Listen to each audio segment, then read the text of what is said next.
Incêndio ontem no ônibus, um verdadeiro ato terrorista que aconteceu lá no bairro de Mandacaru. E Jonas Batista, que é quem estava de plantão e acompanhou essa situação, tem uma reportagem completa com todos os detalhes, é o que a gente acompanha agora. Vamos ver. Um assalto a um ônibus que atendia a linha 604, que seguia em direção ao Bessa, aconteceu aqui no bairro do 13 de Maio, Padre Zé, e provocou uma tremenda confusão. Agitou a noite por aqui. De acordo com as informações, 2 pessoas teriam entrado no ônibus com gasolina. Dentro do ônibus, eles anunciaram o assalto e, na sequência, jogaram a gasolina e tocaram fogo no ônibus. Também teriam agredido o motorista. E, de acordo com informações de pessoas que testemunharam o que aconteceu aqui, eles disseram o seguinte: o ônibus seguia no sentido centro-bairro. Aqui, na Fagundes Varela, ela volta para pegar a Avenida Mandacaru e seguir para o bairro do Bessa. Aqui nesse ponto foi onde o assalto foi anunciado. Na hora do assalto, haviam muitas pessoas no ônibus, mas os 2 homens teriam anunciado o assalto, começado a agredir o motorista e tocado fogo. E aí foi um desespero. As pessoas procuraram sair do ônibus da forma que podiam e correram para todos os lados. O motorista ainda ficou, o ônibus continuou descendo, bateu ali naquela muretazinha, nós estamos bem ao lado aqui do posto de saúde da família, o ônibus bateu e ali naquele ponto ele simplesmente queimou. Perda total. O ônibus está completamente queimado. Existem muitas imagens que estão circulando nas redes sociais mostrando o momento em que o ônibus estava queimando, pegando fogo. Quanto aos passageiros, a informação que se tem é que pelo menos 4 pessoas teriam se queimado e foram levadas para o Hospital de Emergência e Trauma, juntamente com o motorista que ficou ferido devido às pancadas que levou, porque foi agredido, e também porque se queimou diante do fogo que tomou conta do ônibus rapidamente. A equipe da Energisa já está aqui fazendo o isolamento da área, o Corpo de Bombeiros também compareceu ao local. E ainda existe uma parte dessa rede que está energizada, portanto, por isso que está sendo mantido todo esse isolamento.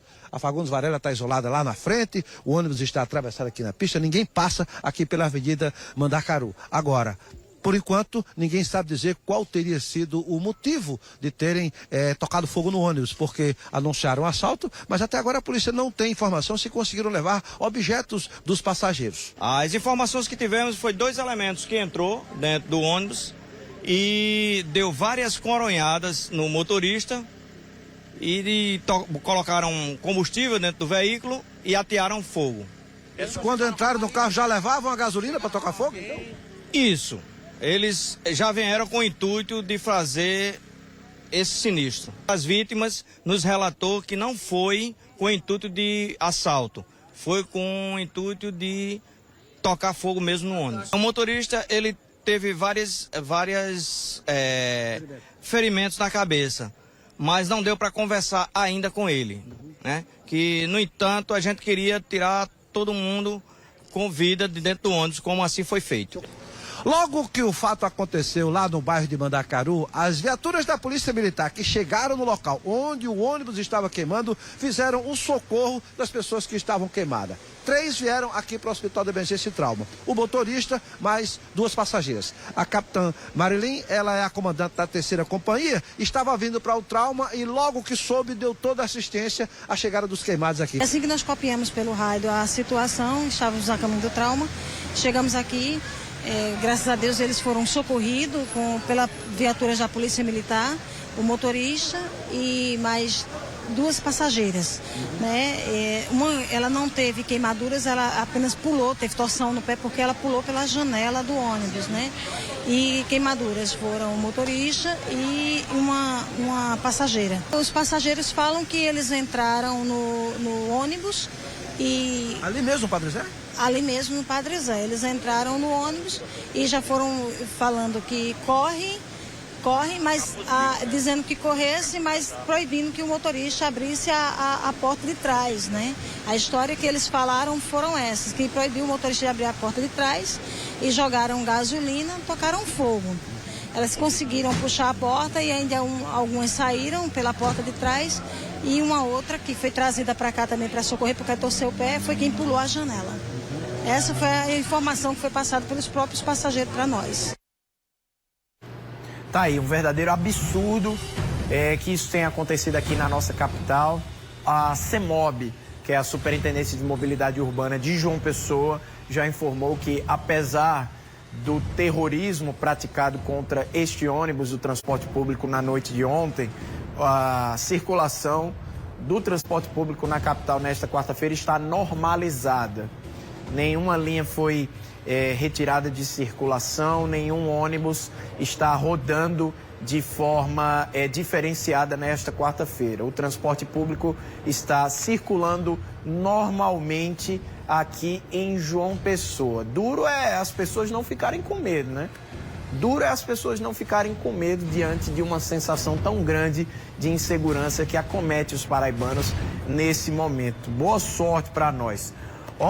De acordo com o Hospital de Trauma, o motorista do ônibus, Silvano da Silva, de 40 anos, que teve 75% do corpo queimado, está internado em estado grave, inclusive internado na UTI.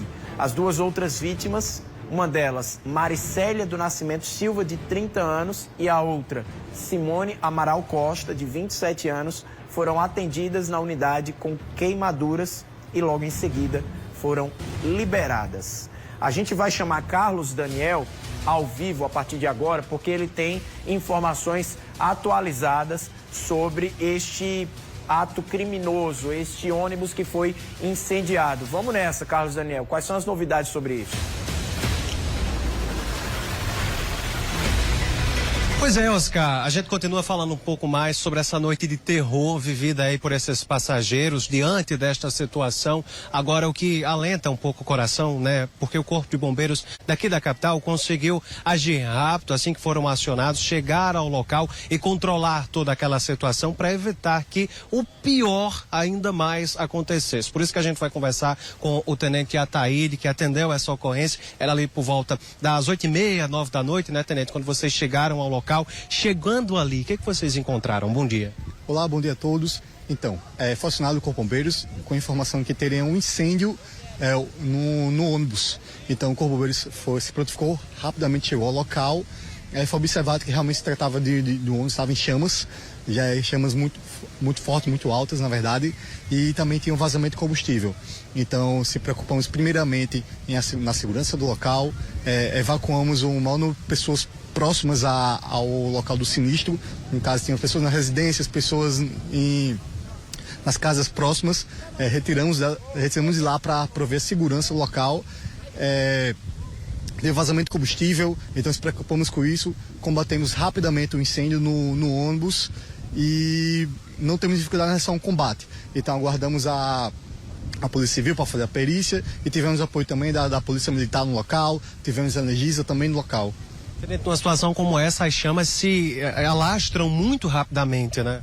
Isso. Nossa preocupação é que o ônibus tinha quase colidido assim no muro de uma escola, então estavam preocupados do incêndio se alastrar para a escola ou para as residências próximas. Mas graças à velocidade do Corpo de Bombeiros em combater as chamas de forma rápida e eficiente, conseguimos evitar que algo pior acontecesse. Por conta do combustível no ônibus, houve ali explosões? Sim, houve sim, próximo do motor.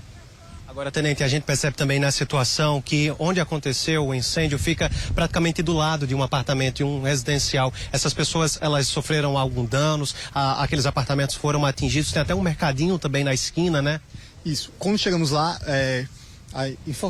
falamos com os cidadãos próximos, após evacuar eles, conversamos, ninguém se queixou de algum problema, ou de algum ferimento ou inalação de fumaça. Tenente, outra coisa que a gente pôde observar lá na rua é que a fiação, os postes, algumas placas de avisos, tudo foi consumido pelas chamas, né? Então essa fiação, ela acaba seguindo uma rota para as chamas também, né? Isso, quando chegamos lá no local também tinha a fiação em chamas, estava com fios energizados, então de forma eficiente também, pensando na segurança da cena, isolamos o local e a energia chegou de forma rápida, se prontificou também a cortar a energia para quem pudesse fazer os procedimentos, poder combater as chamas e deixar o local mais seguro, assim evitando acidentes. Tenente Ataíde, muito obrigado pela participação e as informações, parabéns pelo trabalho. É isso, Oscar, um trabalho conjunto entre o Corpo de Bombeiros e as polícias que conseguiram ali controlar essa situação e evitar que o pior, além de tudo isso que aconteceu, acontecesse na noite de ontem. Claro, a gente vai continuar detalhando um pouco mais deste caso ao longo da nossa programação. Eu volto contigo.